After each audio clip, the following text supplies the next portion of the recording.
Bonjour à toutes, bienvenue dans un nouvel épisode du podcast Pause Libre, le rendez-vous où on parle de temps, de vie de famille et où on décortique ensemble des astuces pour alléger cette charge mentale qui pèse parfois un peu trop lourd.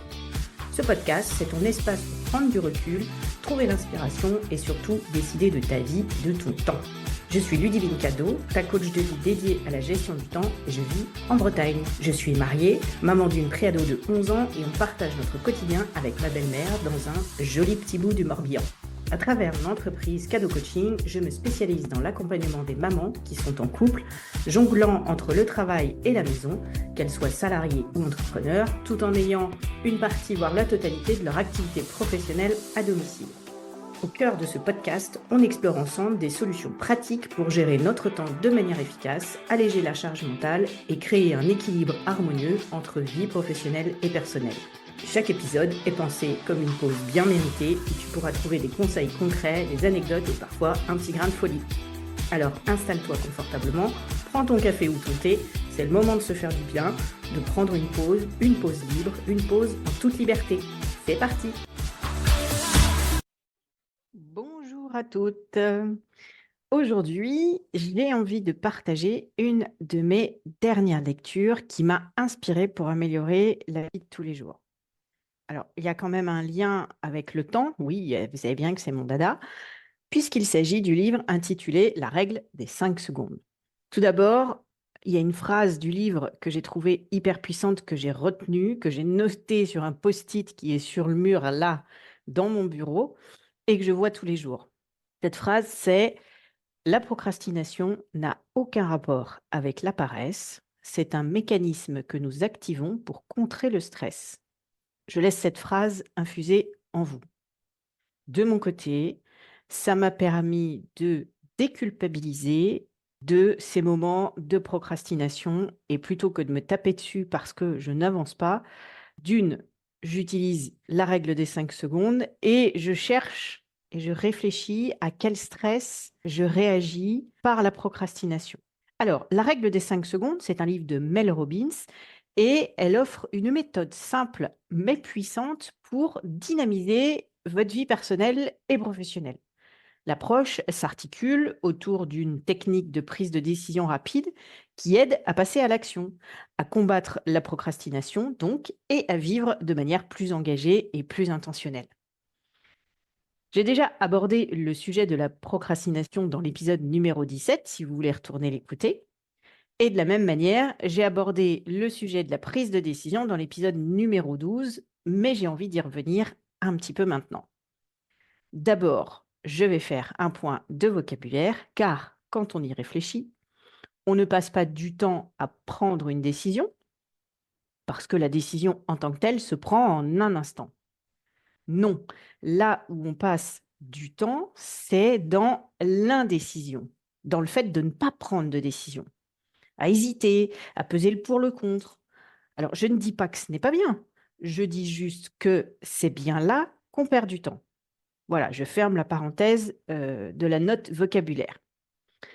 Faire des choix, c'est une part indissociable de notre quotidien.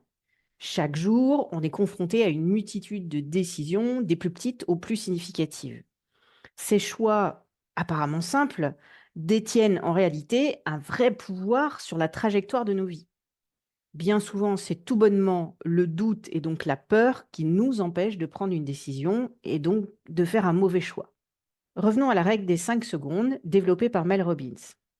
C'est une technique de motivation simple qui a pour but de vous aider à surmonter l'inertie psychologique et à agir rapidement. Elle repose sur l'idée que si vous agissez dans les 5 secondes suivant l'émergence d'une pensée ou d'une idée d'action, vous pouvez contourner les barrières mentales qui vous empêchent souvent de réaliser une tâche ou de prendre une décision importante. Alors, comment fonctionne la règle des 5 secondes? On parle là de déclic initial où tout commence par un instant de volonté ou d'impulsion où vous savez que vous devriez faire quelque chose. Par exemple, ça peut être l'impulsion de se lever dès que le réveil sonne, de parler lors d'une réunion ou de commencer à travailler sur un projet.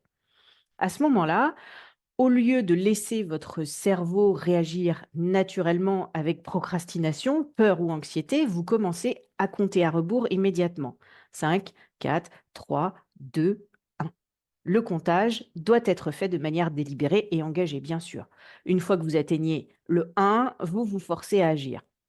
L'acte de compter concentre votre esprit et réduit les distractions, ce qui vous aide à passer à l'action avant que vos peurs et vos doutes n'aient le temps de prendre le dessus. Alors, la technique prévient plusieurs réactions psychologiques souvent responsables de l'inaction. La procrastination d'abord. En agissant rapidement, vous ne donnez pas le temps à votre cerveau de justifier la procrastination. Le compte à rebours crée un sens de l'urgence qui peut vous aider à surmonter la tendance à remettre les choses à plus tard. Mais ça permet aussi de parer à l'hésitation parce que celle-ci est souvent alimentée par le doute et la peur de l'échec. La règle des 5 secondes vous pousse à agir avant que ces sentiments ne deviennent paralysants. On a aussi la peur de l'inconnu ou de l'échec qui peut immobiliser. En forçant l'action immédiate, la règle court-circuite cette peur, permettant souvent de découvrir que l'action était beaucoup moins intimidante ou difficile que imaginé. Et enfin, la surcharge décisionnelle. Parfois, face à trop d'options ou de complexité, on ne fait rien. Le comptage à rebours simplifie le moment de décision à un simple acte d'action, ce qui réduit l'analyse paralysante. C'est là que la règle des 5 secondes est puissante, car elle transforme l'intention en action. Elle est particulièrement utile dans des situations où vous vous sentez bloqué ou anxieuse. En encourageant un passage à l'action rapide et déterminé, elle vous permet de prendre le contrôle de vos réactions plutôt que de laisser les réponses émotionnelles habituelles diriger votre vie. Utiliser cette règle peut vous aider à construire une habitude de vie plus proactive, courageuse et résiliente. Donc les 3 points principaux à retenir pour moi dans ce livre et dans la règle des 5 secondes, c'est en premier, comment dépasser la procrastination. La règle des 5 secondes est conçue pour aider à surmonter ces réflexes de procrastination et d'hésitation. Elle repose, comme on l'a vu, sur le principe de compter mentalement à rebours de 5 à 1, ce qui permet donc de court-circuiter les habitudes de suranalyse ou de peur qui empêchent de passer à l'action. Le compte à rebours a vraiment cette valeur de poussée, de lancement, comme une fusée qui se propulse dans les airs. C'est d'ailleurs ce qui a inspiré Mel Robbins, exactement ce compte à rebours pour les fusées. Donc, chaque fois que votre instinct vous pousse à agir pour réaliser un objectif ou à respecter un engagement, ou à chaque fois que vous hésitez à faire quelque chose que vous savez que vous devez faire, lancez le décompte. Un deuxième point important à retenir, c'est le moyen d'augmenter la confiance et l'assurance. En utilisant régulièrement cette règle, vous pouvez commencer à construire un sentiment de contrôle et de confiance en vos capacités. Chaque fois que vous utilisez la règle pour accomplir quelque chose, même petite, vous renforcez l'idée que vous pouvez gérer les défis et prendre des mesures efficaces même sous pression. Ce ne sont pas les grandes actions qui définissent votre vie, mais plutôt les petites initiatives de tous les jours. Et le troisième point à retenir pour moi, c'est l'amélioration de la santé mentale. Mel Robbins souligne comment la règle des 5 secondes peut également contribuer à réduire l'anxiété et à gérer le stress.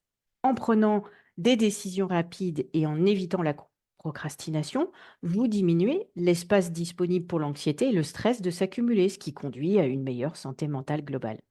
Mel Robbins dit: la règle des 5 secondes change tout, mais n'enseigne qu'une chose: comment changer. Dans le livre, elle raconte son histoire et donne énormément de témoignages de comment la règle des 5 secondes peut changer la vie. La règle des 5 secondes permet de reprendre sa vie en main, tout simplement. Je vous propose 3 actions qui peuvent être immédiates si vous voulez essayer. La première, c'est la pratique matinale.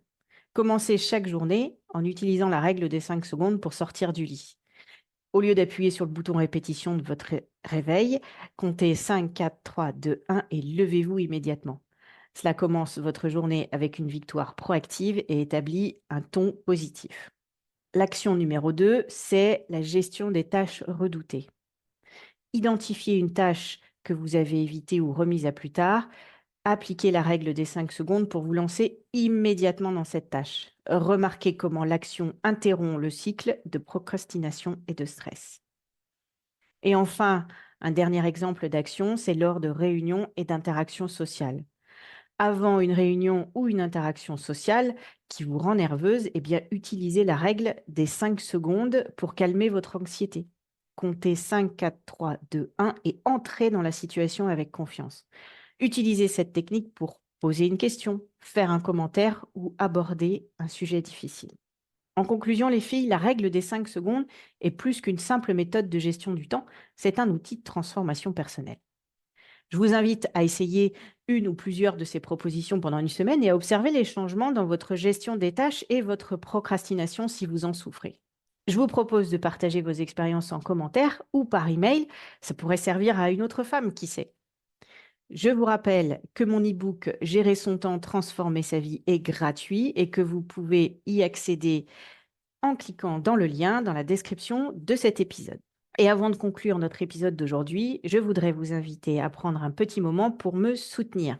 Si vous avez apprécié l'épisode et si vous trouvez mon contenu utile, n'hésitez pas à me laisser une note ou un commentaire sur votre plateforme d'écoute préférée. Votre feedback non seulement m'aide à améliorer le podcast, mais il aide également d'autres personnes à découvrir mes conseils et en bénéficier. Laisser une note prend seulement un instant, mais l'impact de votre soutien peut durer bien plus longtemps.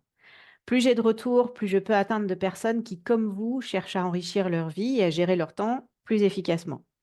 Alors, n'oubliez pas de me donner plein d'étoiles et de partager ce que vous avez particulièrement aimé dans l'épisode d'aujourd'hui. Merci d'avance pour votre engagement et votre soutien. Ça signifie énormément pour moi et assure la continuité de mon travail. À la semaine prochaine pour un nouvel épisode. Voilà, c'est déjà la fin de cet épisode du podcast Pause Libre. J'espère que tu as pris autant de plaisir à écouter que j'en ai eu à partager ces moments avec toi. Si tu as aimé ce que tu as entendu, n'hésite pas à t'abonner pour ne rien manquer des prochains épisodes. C'est simple, rapide et ça te permettra de rester connecté à cette communauté où on prend soin de soi et de sa vie quotidienne. Et bien sûr, si tu as trouvé des pépites d'inspiration dans cet épisode, partage-les avec tes amis, tes collègues ou toute femme qui pourrait en bénéficier. J'attends aussi tes commentaires avec impatience. Que penses-tu de cet épisode? Quelles sont tes astuces pour alléger ta charge mentale? Dis-le-moi dans les commentaires sur Instagram ou sur LinkedIn. Les liens sont dans le descriptif de l'épisode. Ta voix compte et surtout, tu n'es pas seul. Alors voilà, c'est l'heure de se dire au revoir pour aujourd'hui. Prends soin de toi, de ta famille et de tes projets. Je te souhaite le meilleur, de la sérénité et plein de réussite dans tout ce que tu entreprends. On se retrouve très bientôt pour un nouvel épisode du podcast Pause Libre. D'ici là, n'oublie pas de t'abonner, partager et commenter et surtout de t'accorder le temps dont tu as besoin. À bientôt!